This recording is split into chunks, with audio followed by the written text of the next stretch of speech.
Unit 11, Section 1, John F. Kennedy's assassination. In November of 1963, John F. Kennedy traveled to Dallas, Texas to give political support to the governor of Texas, whose name was John Connally, and was in a tight battle to win the governorship of Texas.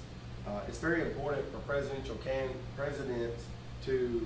for them to win re-election. And in order to win re-election, a lot of times in the middle of their first term, the third year of their first term, they hold across the country what they call midterm elections. 1/3 of Congress goes through their elections. Some governors of the 50 states hold their elections, and it's important for whatever president who is in power to help those people win re-election so that in 2 more years he or she would win re-election. So he was there in Dallas to help Connally, here in the front seat, get re-elected.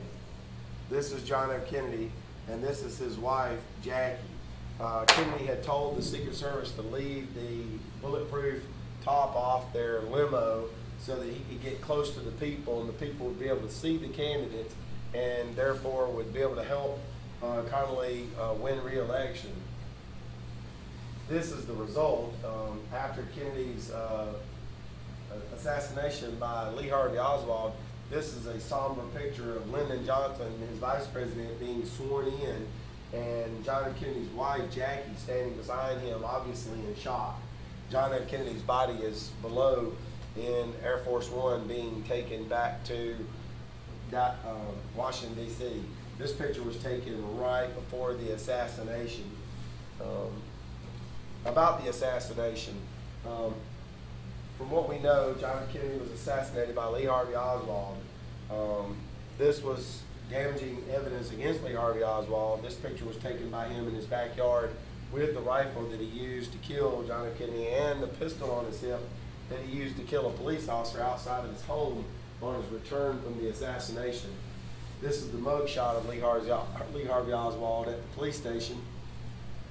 Lee Harvey Oswald never stood trial after the assassination. From this window in the school book depository in Dallas, Texas, he took the shot from the window where the arrow is pointing down to the street and shot John F. Kennedy twice, once in the head and once in the throat.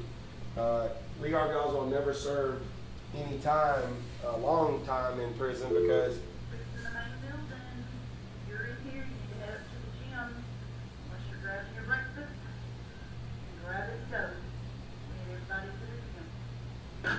Lee Harvey Oswald was assassinated by Jack Ruby, a nightclub owner in Dallas, Texas, and who was upset because he was a big fan of John F. Kennedy, and killed.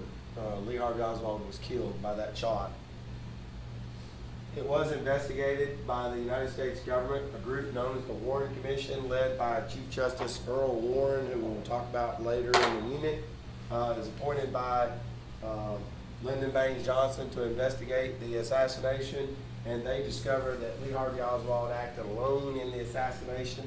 Evidence like this was used in their findings, and this shows the trajectory of the bullet through Kennedy's shoulder, out his neck, into Connally's arm, through Connally's wrist, and into his left knee was the trajectory of the bullet. This is Secret Service agent showing the trajectory of the bullet to the Warren Commission. And then this is the bullet that supposedly was found under John Connally's stretcher that had traveled from John F. Kennedy to John Connally. John Connally was not killed. The Warren Commission found no evidence of conspiracy. This concludes Unit 11, Section 1, John F. Kennedy's assassination.